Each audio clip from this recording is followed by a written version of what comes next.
Hello friends, welcome to SP home delight. ఈరోజు మన SP home డిలైట్లో ఎంతో టేస్టీగా ఉండే ములంకాయ పచ్చిరొయ్యల కూర అండి. దానికోసం ముందుగా ములంకాయలని ఈ విధంగా కట్ చేసుకోండి. మీ దగ్గర ములంకాయ ముక్కలు కనుక ఎక్కువగా ఉంటే ఫ్రిడ్జ్లో ఎలా స్టోర్ చేసుకోవాలంటే ఎక్కువ కాలం నిల్వ ఉండడం కోసం ఇలాగ కట్ చేసుకున్న ముక్కల్ని ఏదైనా ఎయిర్ టైట్ కంటైనర్లో ఇలాగ టిష్యూ పేపర్ వేసి మీరు కట్ చేసుకున్న ములంకాయ ముక్కలు వేసి పైన కూడా మరలా ఒక టిష్యూ పేపర్ వేసి లిడ్ క్లోజ్ చేసి ఫ్రిడ్జ్లో స్టోర్ చేసుకుంటే 15 రోజులు పైగా నిల్వ ఉంటాయండి. అదే ఫ్రెష్నెస్తో ఉంటాయి. ఇప్పుడు పాన్ తీసుకుని అందులో 3 స్పూన్స్ ఆయిల్ వేసుకుని ఆయిల్ వేడయ్యాక కట్ చేసుకున్న పచ్చిమిర్చి, కొంచెం కరివేపాకు, అలాగే ములంకాయ కూరకి ఉల్లిపాయలు ఎక్కువే పడతాయండి. దానికోసం ఒక 4-5 ఉల్లిపాయలను కూడా ఈ విధంగా కట్ చేసుకొని ఇవి త్వరగా మగ్గడం కోసం సాల్ట్ కూడా యాడ్ చేసుకొని ఒకసారి కలుపుకొని మూత పెట్టి మగ్గించుకోండి.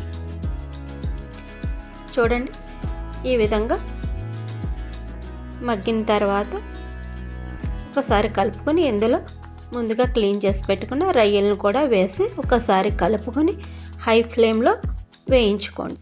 వీటిని ఎందుకంటే హై ఫ్లేమ్లో వేయించుకోవాలి, రొయ్యల్లోంచి వాటర్ రిలీజ్ అవుతుంది కదండి, దానివల్ల చెప్పి హై ఫ్లేమ్లో అయితే రిలీజ్ అయిన వాటర్ వెంటనే రెడ్యూస్ అయిపోతుంది. దానికోసం హై ఫ్లేమ్లోనే వేయించుకోండి.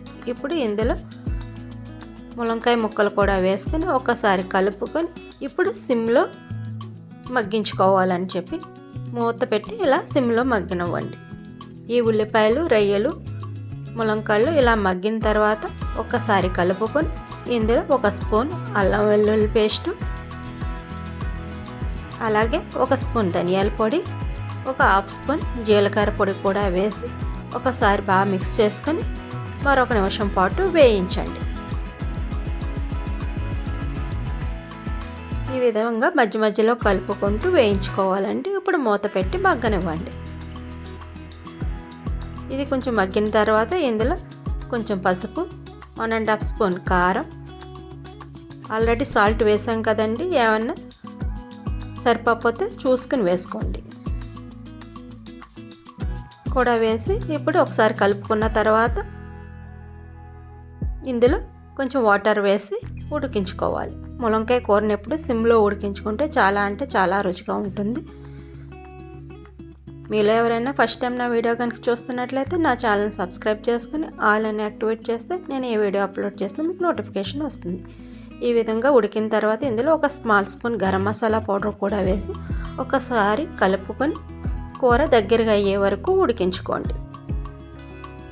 చూడండి, కూర ఇలాగ ఈ విధంగా దగ్గరికి అయిపోయినప్పుడు ఇప్పుడు స్టవ్ ఆఫ్ చేసుకొని సర్వ్ చేసుకోవటమేనండి.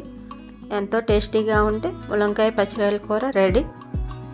మీకు నా వీడియో కనుక నచ్చినట్లయితే లైక్ చేయండి, అలాగే మీ ఫ్రెండ్స్కి, ఫ్యామిలీ మెంబర్స్కి షేర్ చేయండి.